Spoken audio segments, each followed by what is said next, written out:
we left, not yesterday but the day before, we left Windabandy after 9 glorious nights there, and then we just popped into 14 Mile for one night because that's all we could get, and now we are on our way to Sandy Point for 3 nights. So yeah, hopefully it's getting cloudy, so hopefully the weather stays on point for us for a few days yet.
Here we are at Sandy Point.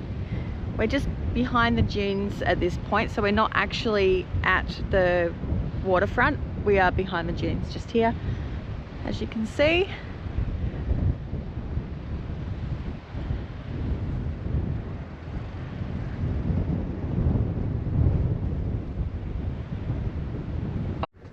So I actually went online and I have actually changed our bookings, so now we're only one night behind the dunes, which is perfect because it's going to be 50-kilometre-hour winds tonight, and then tomorrow, because we're all hooked up, we just literally just drive to the front of the dune, and right in front of us is campsite 5, which is right on the beach. So we'll have one night here and then 2 nights at the front. So it worked out actually perfect. So it really pays to keep checking that website, and there's always cancellations. People can't make it because of other commitments, or the weather changes and they don't want to be here anymore. So always check for cancellations, because I know a lot of people in these campsites book 180 days, but even Windabandy, it was like 1 or 2 weeks before we even arrived, I actually booked it, and I got a site for 9 nights at Windabandy because someone cancelled. So it always pays to have a look online constantly.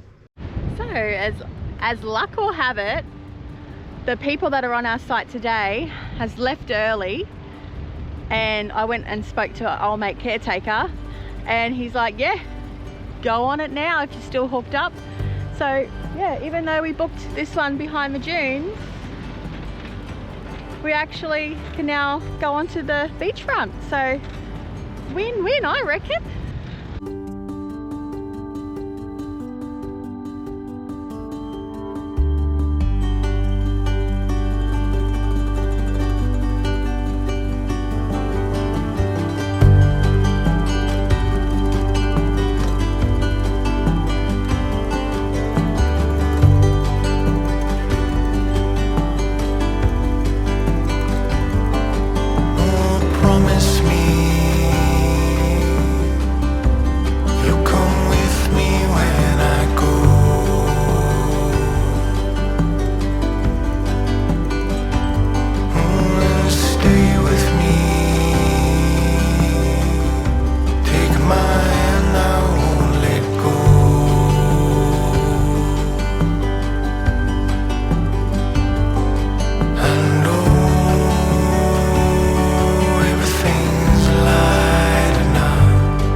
brighter now, and the warm light glows like fire now. All the years come up and go, all the seeds we plant, every stitch you sow, and you know I won't let go. Oh no, wherever you go, I go.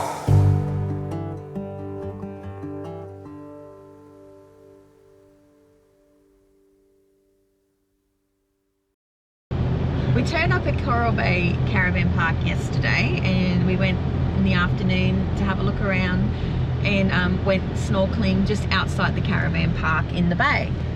Unfortunately, the bay, the coral's dead.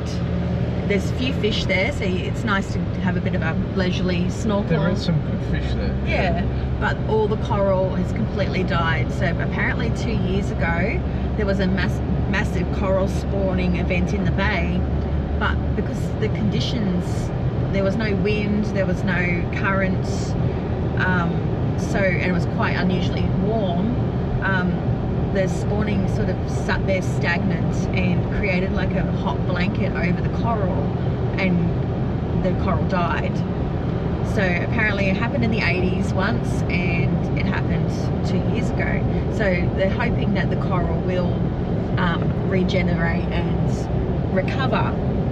So it's good to look at fish there and go for a nice beach swim and snorkel, like without coral, but we've been told that Five Fingers Reef is the place in this area to go, so that's where we're heading now. So you head down to the boat ramp, and then there's a soft sand track to Five Fingers Reef, so that's what we're going to do this morning. So yeah, we'll be letting Here the it is tyres here. down. Oh yeah, look at that.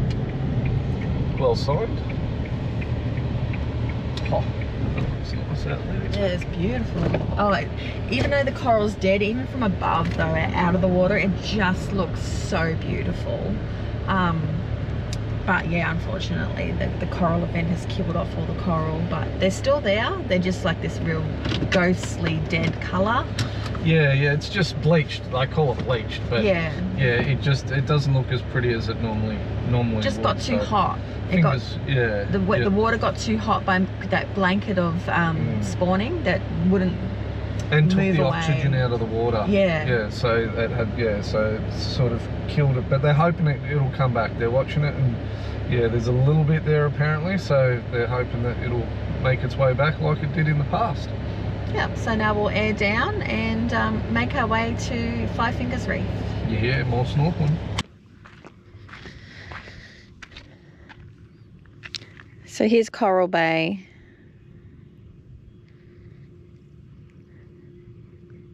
This is the bay that's no, sorry, this one here. So this is the bay. This is Coral Bay. This is Bill's Bay. This is where all the coral just sat and went from the coral spawning, and we are heading down to here. And apparently the coral in this area is quite nice.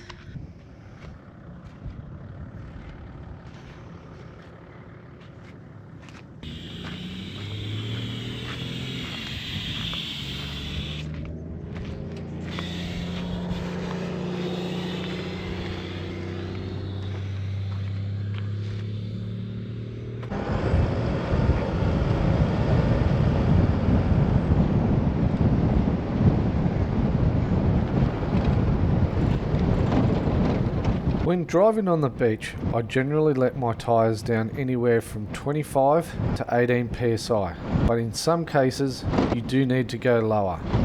In this case, I went to 18 psi, and glad I did. Although most of the track was hard and a bit corrugated, it wasn't until we got to the sand dune and it started to get soft, and then there were the bumps. You know, the ones where if you go too fast you feel like something is going to break, and I don't just mean the car, but because we were going uphill I still needed to keep some momentum so we don't get bogged. Yes, it did get a little rough. So, 1 minute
When driving down these tracks, you never know what you're going to see.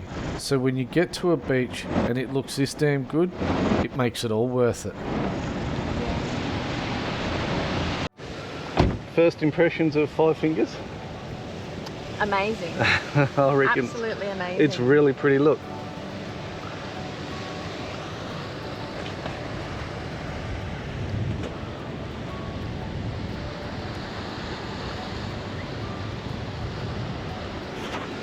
Just parked up on the beach right there in front of us, so already getting the snorkel gear out. I think we'll go have a quick snorkel and then come back and soak in the sun. Maybe some lunch later. I made some sourdough this morning, so nice warm bread for lunch. Oh yeah.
So I'm gonna say Five Fingers Reef is turning it on for us today. It is one of the best places we've snorkeled at, and now we've snorkeled at some pretty awesome spots. But Julie's just cutting up some sourdough, freshly baked this morning, and we've already tried a piece, sneaky little piece, and I love it. She's really got this down pat. Nothing like a bit of fresh bread baked this morning for a little bit of lunch. So we'll have a little bit more of a bite to eat, and I'm not going to be able to resist myself. Even though it's a little bit chilly, I'm going to have to make my way back in. And even Julie agrees that this is some of the best snorkeling that she's ever seen. Yeah. She actually stayed in a lot longer than she has ever before, really. So, and gone out a little bit deeper. But it is nuts. The clams and the fish and the coral. It's such a pity that Coral Bay probably would have looked like this if it never got so bleached. So, but to come here and still be able to see it, it's unreal. It is absolutely, it's a Garden of Eden out there. Literally, Five Fingers Reef is up there, way up there on the list. Yeah. It's also very child friendly because it's so close to the shore. Yeah, you don't need a boat. This is what you would expect if you're out in a boat and you go right up close to the reef. I mean, this is what you'd expect to see. You do not need a boat. You're literally 15 meters off the edge of the water into some awesome coral. Yeah, we'll absolutely love it here. Pick of the spots. Just the track to get into here is a little bit rough. Obviously, 4-wheel drive, tires down. In town though, they do have quad tours that bring you here by quad, and then you go snorkeling with them. So if you haven't got a 4-wheel drive or you're not confident to drive out here, maybe book a quad bike tour. Book a tour, or it's 6 k's return walk from the boat ramp, so 3 k's each way. And if you want to do it that way as well, so it's quite accessible, very accessible for everybody here, and some of the best snorkeling you'll see in Australia for sure. Because we've done, we've done the Great Barrier Reef and now so much of the Ningaloo, and this is way up there.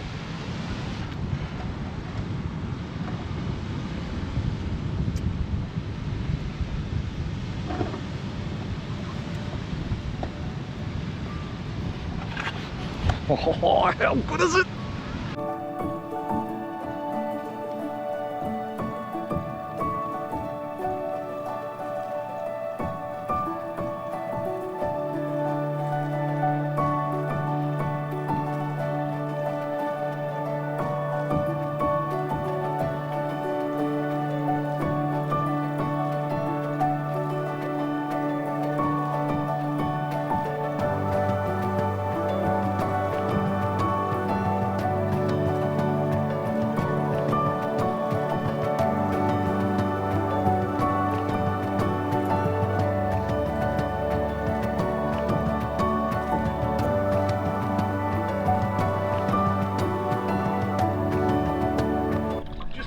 Back down, keep your eye out right down to the back of the cave.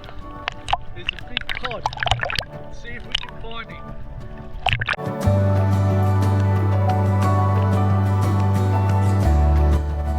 Well, I thought he was big at the time.